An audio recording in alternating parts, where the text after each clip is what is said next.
नमस्कार दोस्तों। आज हम लोग वैदिक काल अंतर्गत ऋग वैदिक कालीन राज व्यवस्था का अध्ययन करेंगे। पिछले वीडियो में हम लोगों ने वैदिक काल का भौगोलिक विस्तार, ऋग वैदिक कालीन समाज, ऋग वैदिक कालीन अर्थव्यवस्था आदि का अध्ययन किया था। आज हम लोग ऋग वैदिक कालीन राजनीतिक व्यवस्था पर चर्चा करेंगे और इसके बाद उत्तर वैदिक कालीन व्यवस्था पर चर्चा करेंगे। तो हम लोग आज देखते हैं ऋग वैदिक कालीन राज व्यवस्था।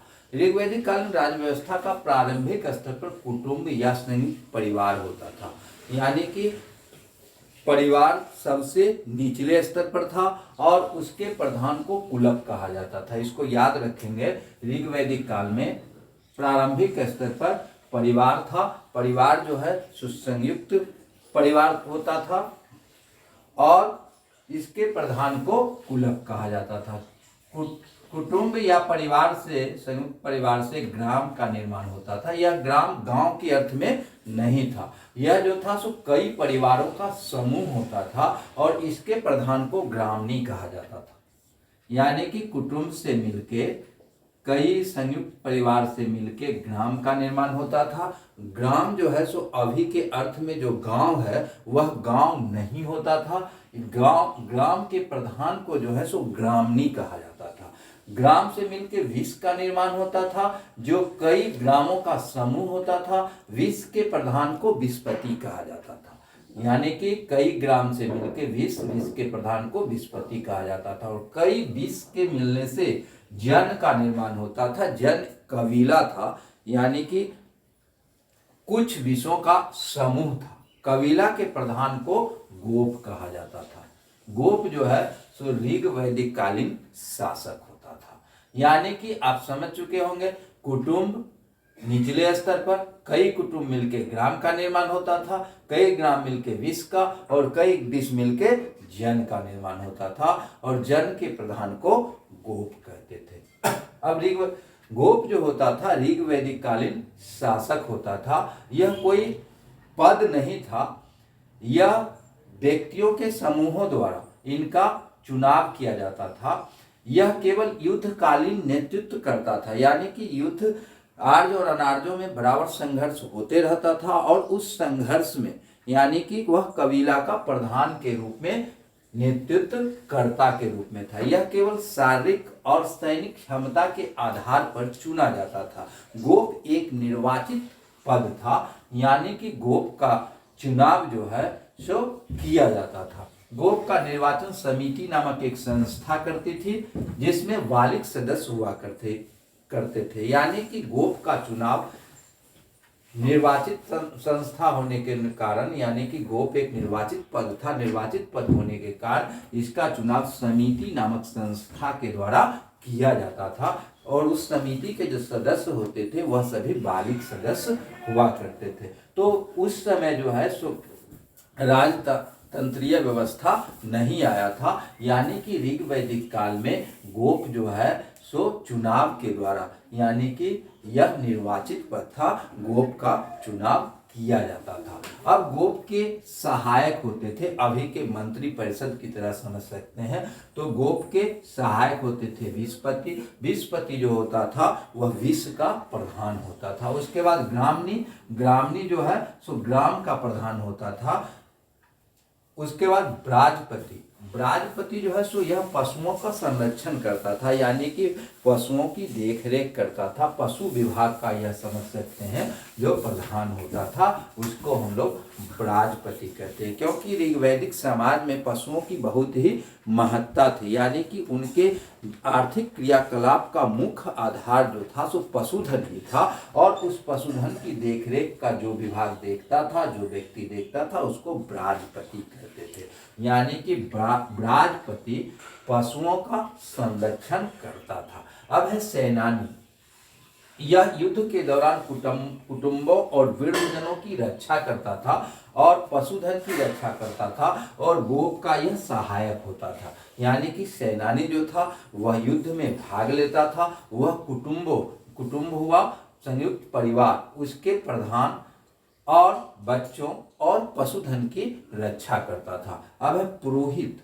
यह ऋग वैदिक कालीन समाज का यानी कि ऋग वैदिक काल का प्रमुख अधिकारी था, एक महत्वपूर्ण अधिकारी था। इसको विशेष अधिकार प्राप्त था। यह युद्ध और जन के लिए मंत्रों उच्चार करता था, यानी कि युद्ध और जन की समृद्धि के लिए जो है सो यह मंत्रोच्चार करता था। युद्ध करना और युद्ध में भी भाग लेता था और शांति काल में यह पशुधन और प्रजा की समृद्धि के लिए यज्ञ करवाता था। तो पुरोहित जो है सो ऋग्वैदिक काल का एक महत्वपूर्ण पद था।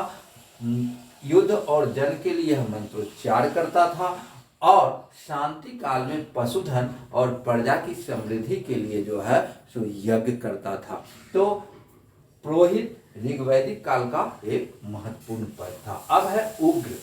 उग्र जो है सो आरबीपी यानी कि ऋग्वैदिक काल का पुलिस था, यानी कि अभी के पुलिस से तुलना कर सकते हैं उग्र जो था। और जीवग्रीव यह भी पुलिस जैसा कार्य ऋग्वैदिक काल में करता था। और अस्पष्ट जो होता था वह जासूस होता था।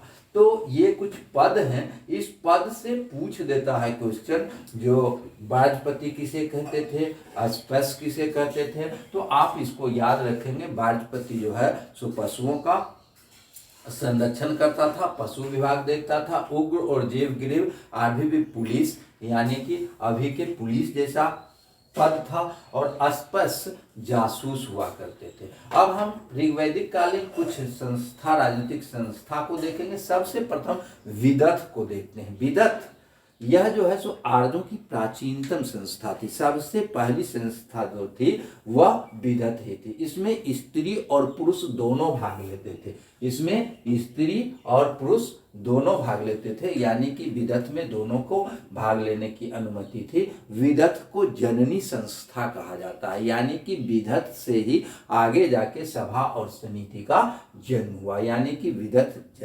जननी संस्था थी। विदथ का ऋग्वेद में 122 बार उल्लेख हुआ। विदथ का ऋग्वेद में 122 बार उल्लेख हुआ और इसका सर्वाधिक उल्लेख जो है सो वंश मंडल में है। किसमें है? सर्वाधिक उल्लेख वंश मंडल में इसका किया गया है।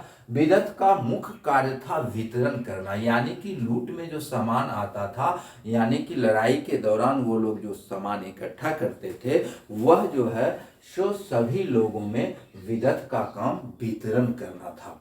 यानी कि विदथ का मुख्य कार्य होता था युद्ध में लाए गए संपत्ति का वितरण करना। विदथ सामरिक निर्णय लेती थी, यानी कि विदथ में जो है सो युद्ध संबंधी निर्णय लिए जाते थे। यानी कि विदथ जो संस्था थी वह सामरिक निर्णय लेती थी। विदथ में सर्वाधिक स्तुति इंद्र की होती थी, क्योंकि इसमें सामरिक निर्णय लिए जा रहे हैं, युद्ध संबंधी निर्णय लिए जा रहे हैं और इंद्र जो है सो युद्ध का प्रमुख देवता माना जाता था, जिसके कारण इसमें इंद्र की चर्चा बार बार की गई। यानी कि विदथ में इंद्र की चर्चा बार बार हुई है और इंद्र जो है युद्ध के देवता माने जाते थे।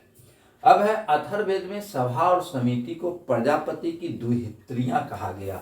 दुहित्रियां में होता है पुत्री, यानी कि अथर्ववेद में सभा और समिति को प्रजापति की दुहित्रियां कहा गया है। यानी कि अथर्ववेद में जो वर्णन है वह सभा और समिति जो है सो ये विदथ से इसकी उत्पत्ति हुई है। अब हम लोग देखते हैं सभा। तो यह शिक्षितों की संस्था थी। सभा जो थी वह शिक्षितों की संस्था थी। यह वृद्धों और वरिष्ठों की संस्था थी। इसमें वृद्ध और वरिष्ठ लोग भाग लेते थे। इसमें शिक्षित लोग भाग लेते थे। इसमें स्त्री और पुरुष दोनों भाग लेते थे। विदथ में मैंने देखा कि यहाँ स्त्री और पुरुष दोनों भाग लेते थे और सभा में भी जो है सो स्त्री और पुरुष दोनों भाग लेते थे। तो सभा शिक्षितों की संस्था थी। सभा वरिष्ठ और वृद्धजनों की संस्था थी। सभा में स्त्री और पुरुष दोनों भाग लेते थे। सभा में के अध्यक्ष होते थे और सभा का कार्य यह पशु संबंधी कार्य करता था। इसका न्याय करना काम था, यानी कि सभा में जो निर्णय लिए जाते थे यह पशु संबंधी और न्याय करने का काम सभा के द्वारा किया जाता था। और अथर्ववेद में सभा को नरिष्ठा कहा गया। अथर्ववेद में सभा को क्या कहा गया है? नरिष्ठा कहा गया है। अब हम लोग देखते हैं समिति। समिति जो है सो विगत और सभा के बाद पनपी संस्था थी, यानी कि सबसे पहले विगत, उसके बाद सभा और उसके बाद समिति जैसी संस्था बनी थी। समिति में जो है सो सभी बालिक सदस्य भाग लेते थे, यानी कि समिति में उस जन के जो बालिक सदस्य होंगे वह सभी बालिक सदस्य भाग लेते। समिति में स्त्रियां भाग नहीं लेती थी, इसको याद रखेंगे। विगत और सभा में स्त्रियां भाग लेती थी, जबकि समिति में स्त्रियां भाग नहीं लेती थी। अब इसका मुख्य कार्य था निर्वाचन करना, यानी कि राजा का निर्वाचन, गोप का निर्वाचन समिति के द्वारा ही किया जाता था। तो ये क्वेश्चन आता है, राजा का निर्वाचन कहाँ होता था? राजा या गोप जो है सो निर्वाचित पद था, और इस निर्वाचित पद था और इसका चुनाव जो है समिति के द्वारा किया जाता था। समिति के अध्यक्ष को ईशान कहा जाता था। समिति के अध्यक्ष को ईशान कहा जाता था। तो इस प्रकार हम लोगों ने ऋग्वैदिक काल के राजनीतिक व्यवस्था को आज देखा। अगले दिन हम लोग उत्तर वैदिक काल शुरू करेंगे और इसी तरह छोटे छोटे पार्टों में बांट के हम लोग अध्ययन करेंगे, जिससे आप लोग को भी सहूलियत हो। तो आशा है कि आप लोग वैदिक काल के सभी भागों को ठीक ढंग से देख रहे होंगे, और आप लोगों को ये वीडियो अच्छा लगा हो तो इसे सब्सक्राइब जरूर करें। धन्यवाद।